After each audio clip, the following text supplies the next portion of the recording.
I'm back for part 3 of What If Deku Was Abused and Betrayed. And last I left off, I'm pretty sure was the end of the 2 weeks before the sports festival. I haven't rewatched my video, but I'm going to start there. And I have 2 people that give me ideas. I'll quickly show y'all the screenshots of their name and shout out them real quick, so give me a second. Alright, so thanks to Wolfpack for giving me the idea for Jiro, because I was really stuck on the Jiro one. And there's also ZFoop4. He gave me the idea for a quirk that allows you to see in slow-mo. And he wants to call it the Eyes of Death to fit his shadow quirk that he has. So I'm going to roll with that. So, alright. Okay, so we're gonna start off the end of the 2 weeks that they got to prepare for the sports festival. Now, during these 2 weeks, I'm pretty sure I said he went on a date with Katsuka, and Katsuka kissed him after that, and then Momo kissed him as well. And this is where they complicated things, and they agreed to share. And now we're going to start off when they're in class and Aizawa starts talking about the sports festival. He tells them to get changed in their gym uniform. And they get ready for the sports festival. Before the sports festival starts, class 1B shows up in front of the 1A and does their usual talking shit. And Deku doesn't bother with them. He just walks past them, pushing them out of his way. And Monoma, I'm pretty sure that was his name, tries to stop Deku and grab him, and Deku kicks Monoma in both of his legs, breaking both his shins and inverting one of his knees, like pretty much bending it backwards. And so Monoma had to be sent to Recovery Girl.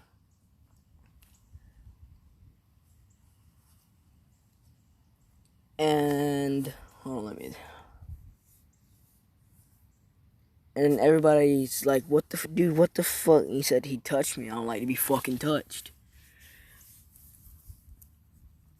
And so everybody there is silent. They're shocked that Deku just did that to a fellow student. Well, Ida says, you can't do that to fellow students. And Deku just like, I don't care. Dumbass shouldn't have touched me.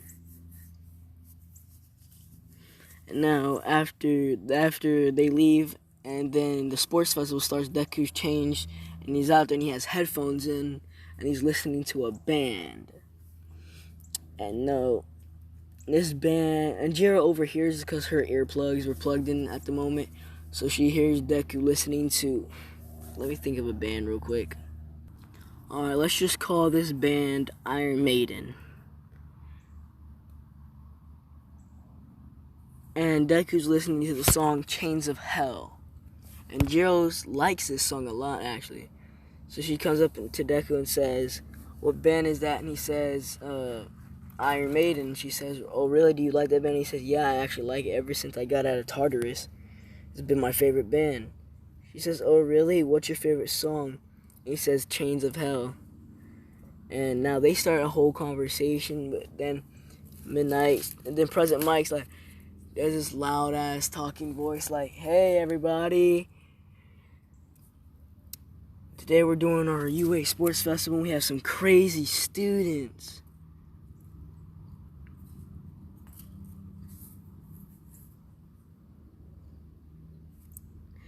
And then President Mike's like, okay, Midnight, take it away. And Midnight does, hey, everybody. We're going to be doing this slot machine to see what event we do first. And now Deku hasn't got the Eyes of Death yet. He's going to activate that in a fight, but I'm not going to tell you which one. You'll find out soon enough. And this goes the same way as canon, like the race, then the Cavalry battle, and then the fights. And now during the race, Todoroki did that start where she tries to freeze everything, but Deku made his body extra hot with the UV rays from the sun. and he just walked. He ran through the ice like it melted instantly as soon as it touched him. And as Deku is running, he used his shadow to create barbed wire, not barbed wire, oil, so everybody would slip. And this made everybody except Kasuga, Todoroki, and let's say,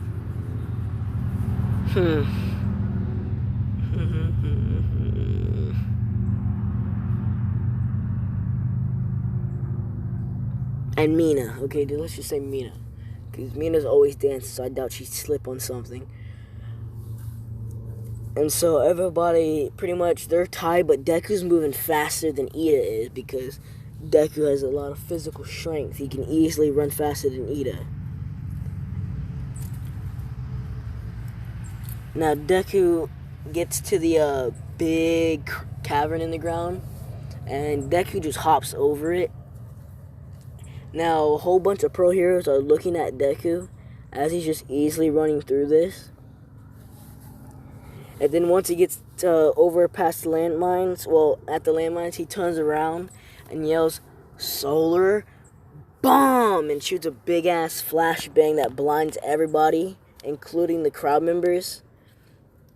And then when they look back down, Deku's already past the landmines and is running into the stadium, and he gets first. Kasuga gets second. Todoroki gets third, and Mina gets sixth. I'm not going to name it all the way down. I don't have time for that. Now we move on to the cavalry battle.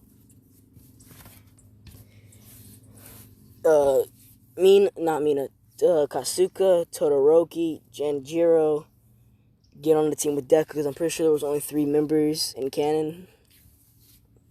Let's just make it, just 3.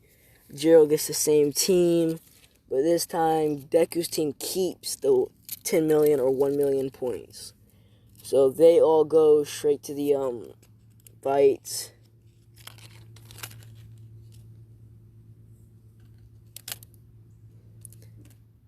As the fights are going on, the first fight is going to be Kasuga Bakugo versus Ochaka Uraraka. And it goes almost the same way as canon, but this time Kasuga is beating the hell out of Ochako because she didn't trust Deku and she was a total bitch to Deku. Because in this one I'm making Uraraka a bitch. She's not going to be like canon Uraraka. So, Kasuga doesn't like Uraraka at all. He barely likes any of the girls in Class 1A except Jiro, Todoroki, and Momo. They're like her best friends. And Deku doesn't hang out with anybody but them 4. And so, the first fight between them, Kasuga wins. The Todoroki fight against Zero, Todoroki still wins. Every fight goes to canon. And then we get to the Shinso versus Izuku Midoriya fight. Forgot Shinso's last name. But Ojiro doesn't tell Deku about his quirk this time. But Deku doesn't really talk anyway, so as Shinso starts talking to shit, "Oh, you must be proud. You must be lucky to be born with a quirk. It must be so great and amazing. I bet your mom's real proud." As Deku was walking forward, he stops when he hears about his mom. He completely stops, and he gets really fucking angry. And this is when Deku's eyes that are black with a red outline turn red with a blue outline. See if I can find a picture of that. I don't know, but I'll see if I can find one real quick. Okay, Deku's eyes don't have red with blue outlines. His eyes look like this. They're completely blacked out. And Deku doesn't talk. And I'm just going to emphasize on this guy's death eyes because he said they can move in slow motion, like the Sharingan. But I'm going to make it where whenever he activates this, he speeds up as well. But it's not going to be like a slow motion speed up. Like, you can see him moving. everybody that he's not using it on, because he can only his limit's gonna be like 5 people at most he can use it on, and he can use it on them for like 15 minutes max before his eyes start to bleed. Kind of like Aizawa's quirk, where he has to have full eyesight on you, but he has a limit on numbers that he can use it on. So Deku does this, and everybody's questioning this because this is new. They haven't seen this, and they just see Deku's body. It's almost like the body flicker, but not that. You can see like the outline of his body going forward and punching Shinso in the gut, making Shinso cough up a bit of blood and a lot of spit. This is knocking Shinso to his knees, and Deku just kicks him in the face, knocking his teeth out and caving in parts of his face. Now Shinso goes flying and hits the wall outside the ring. And this is when Midnight announces Izuku Midoriya wins, like that. Then one of Deku's eyes start to bleed. As he closes both of his eyes and opens them again, they're back to their normal color and shape. And then we move on to the Todoroki. No, I'm pretty sure. Yeah, the Mino versus Ayama goes the same. And it's Bakugo. Momo still loses in this one. Loses to Tokiyami. Mino loses to Tokiyami. And now it's Bakugo versus Tokiyami. Tokiyami gets utterly destroyed because in this one, Kasuka actually trained her quirk a lot more, so she was already do the Hauser impact when they got into UA, and she's already done the AP shots now in the sports festival. And so Tokiyami is utterly destroyed, and now Bakugo, female Bakugo, Kasuka, is in the finals. And now we move on to the Deku versus Todoroki fight. And Todoroki's already said she's going to use half her power. And this fight goes differently. Endeavor tries to talk to Deku about making his daughter use her fire side. And Deku sends his shadow underneath Endeavor, making him freeze where he can't move. And Deku walks up and punches Endeavor in the stomach. And it's kind of like he punched a tree. But Endeavor felt the full impact, but his body didn't move because Deku's shadow's holding it still. And now he just leaves Endeavor there on one knee after he released him from his thing. Endeavor tries to shoot Deku with fire, but this just goes into Deku because Deku absorbs light. So it does burn him a bit, but not that much because he absorbed most of the light that the fire produced. And so Deku just keeps walking out to the ring with like slight burns, but nobody notices because they're really small.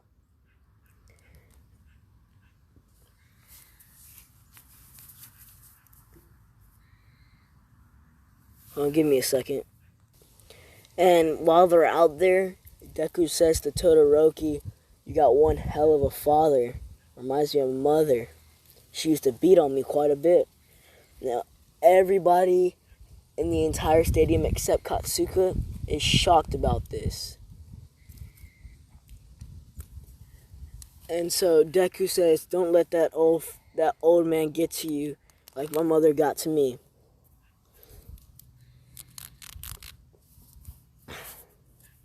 And so they begin the fight. Deku creates 2 swords,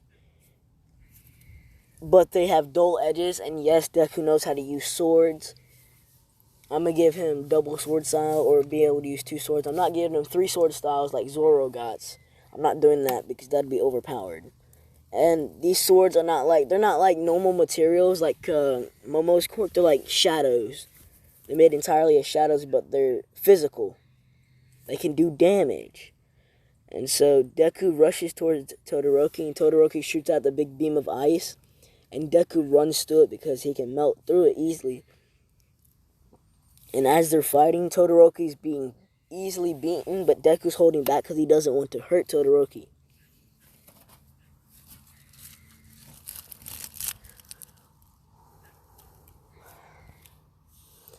And this goes on for like 4 minutes, and Todoroki's running out of stamina, and her body's starting to freeze over. And as Deku punches her in the gut and kicks her back, he yells to her, "God damn it, Todoroki, stop being a shell of your former self. Actually use your fire. I'm pretty sure your mother would want this." Deku and Todoroki's like, "No, she wouldn't. She burned half my face because of this fire." And Deku shuts up for a bit, because the way she said it, she didn't say it how I just said it. She said because of his fire. And this makes Deku think. He says, "It's your court, Todoroki, not his." And as in canon, goes up in flames. Then it gets into that setting where like they're about to charge at each other with their biggest move. And Deku uses his shadow to engulf the entire move, because unlike canon, he doesn't have one for all, so he can't easily go into it like an idiot. So as this goes, Todoroki's move does no damage because it was completely enveloped by Deku's shadow. And I'm not going to make Deku like the most overpowered person. I can if y'all want, but I'd probably do that in another series. And I'm thinking about starting a zombie Deku series. And if y'all want me to start a zombie Deku series, go ahead and let me know. But it's up to y'all.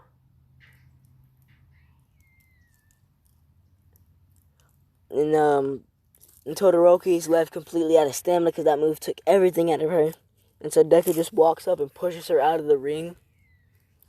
And Endeavor does that stupid shit where like, "Shoto!" He just yells it. But this time, Deku throws his sword at Endeavor. And this goes straight through Endeavor's chest because he made it non-physical the moment it touched him. And this scared Endeavor because Endeavor wasn't expecting it. But Endeavor don't show that he's scared. Now, we're going to move on to the Kasuga versus Deku fight. Now, Kasuga doesn't really want to fight Deku because the way she bullied him in the past, she has PTSD about it. But Deku's telling her not to hold back and tells her to be just like the old days. This is making her mad. And Deku keeps egging her on, like, "What you gonna do about it, pansy?" And just pissing her off even more. Until she throws like 7 AP shots and a Howitzer impact at the same time. And this actually does damage to Deku, blowing his shirt off, which reveals what his shirt looks like without, what his body looks like without the shirt. And Deku's body looks like this, with like all the scars because of the bullying and abuse he had. And this shocks everybody, including Kasuga. Kasuga didn't know about the scars almost all over his body. She only knew about the one she put there on his chest by accident. And as Deku gets up and he says, "Yeah, that's it." Not in an angry way, but in a happy way, because she actually did damage to him. This is the first time he's taken damage in a while, because in Tartarus, he was being beaten, but after he got strong, nobody fought him. And this is way before the All for One, Bakugo getting kidnapped. This is way before the Force Training arc. This is around the time... Yeah, it's a sports festival, so y'all get the picture. I don't really see why I'm trying to explain this. But as they're fighting, their fight goes on for 30 minutes of Deku pretty much not attacking. But then after 30 minutes, Bakugo gets pissed and says, "Why don't you attack, you fucking nerd?" And Deku said, "If I attacked you, you would already lose, and I'm trying to have fun." She says, "Oh yeah, do it then, you damn nerd." And Deku summons the 2 swords out of his shadow. And I'm going to say another part of his quirk is he can use other people's shadow, but not like shadow binding where he can stop them with their shadow. But more like he can manipulate their shadow. Turn it into like a person to do like... It's kind of like an illusion. Like that one girl did in the Heroes Rising against 9. how the illusion doesn't do damage, but it looks like it can actually do damage. So she uses his shadow to create illusion, as if he was going to hit her, and as she punched through it, Deku came from behind and kneed her in the side, and breaking like 2 ribs, and almost knocking her out, which she stays in and keeps fighting. And this time she doesn't fall for an illusion, so Deku sends out himself for real, and she doesn't punch the illusion, she turns around. This being a big mistake on her part, as Deku grabs her by the back of her head and slams her head into the ground. And this completely knocks her out. And I'm going to do a bigger fight later on. I think I'm going to do a bigger fight in the Forest Training arc. And I don't like the whole Kota thing. So in this one, I'm going to make it where, like, Kota's parents were not killed, but they were injured to the point where they can't be heroes anymore. So Kota is not there with the Wild Wild Pussycats. I'm just going to make that clear now. Probably going to cover, like, a part of that in this episode and another part in the other episode. But so Deku's giving the award. All Might's giving out the rewards. As he gets to Deku, Deku snatches it out of All Might's hand and says, "I don't need you to give me my fucking reward." And everybody in the entire stadium is shocked about this. The League of Villains were watching this, and they're surprised that Deku doesn't like All Might. So Deku's going to be one of the targets to be kidnapped. In this one, I'm going to make it... Yeah, I'm going to save that. Never mind. I was finna tell y'all what I was going to do about it, but never mind. Y'all be surprised when it happens. So, Kurogiri and Tomura Shigaraki talks to All For One, and they're talking about kidnapping Deku. And they also want to kidnap the Bakugo girl because her attitude is kind of like theirs. They want to kill. Because she always screams out, "Die," whenever she goes to do shit.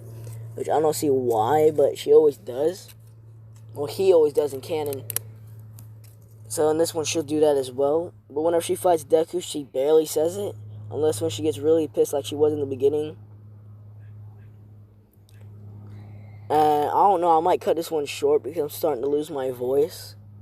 But I'll probably upload another video tonight. Or like an hour and a half after this one. I'll see whenever that happens. But if y'all want a series to come out before I finish this one, because I'm probably going to make this like what? This is part 3. A 6-part video. Could probably make it a 6-part video. I'm not going to do manga. Like anything from the manga, because I doubt like some majority of the people who watch What Ifs ever read the mangas. And I don't want to be a spoiler. I'm not going to do the war arc or anything before the war arc. I will do season 4 and the movies. That's about as far as I will go. So, I think next part I will cover the movie. I think next part I will cover the internships, the Stain arc, and a bit of the Forest Training Camp arc. Yeah, that's what I'll do for next part. And so they leave and they go to the dorm rooms. Deku's in his dorm. And he's listening to music. And I would say Jiro's like 2 doors down from him. So she plugs her ear jacks into the wall and she's listening to everything. And she hears her favorite band, which is Iron Maiden. And one of her favorite songs, which I said was what? Chains of Hell? Playing. So she goes around and knocks on Deku's door and asks if he's the one listening to music. And he says, "Yeah, why?" She says, "Cause that's a really nice band." And he says, "Yeah, I think so too. I got some of their merch." As he pulls out a shirt that shows like the Iron Maiden prison. I don't know what this merch should be, but it's like an Iron Maiden prison. Like, it's one of those things that have spikes on the doors on the inside. Whenever you close it, it's supposed to impale the person. Kind of like that. And so, Deku pulls the shirt out, and it also has an autograph on it from the band. And Jiro hasn't been able to go to any of the concerts because of UA. And don't ask me how Deku was going to this concert while he was in Tartarus. I don't know, okay? I'm not going to get into that. And so she's amazed by it that Deku was able to get a signature. And Deku's like, do you want the shirt? And she's like, oh, no, I don't need it. But Deku just throws it or says, take the damn shirt. And Deku... And after the sports festival, I'm pretty sure they get like 3 days to rest for 2 days. And Deku gives... Deku...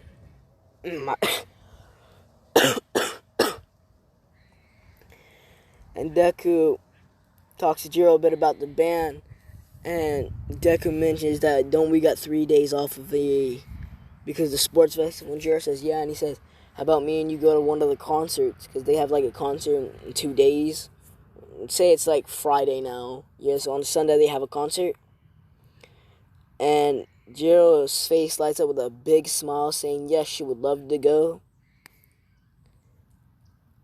And so a day passes by, and Deku's out shopping yet again because he's like, what?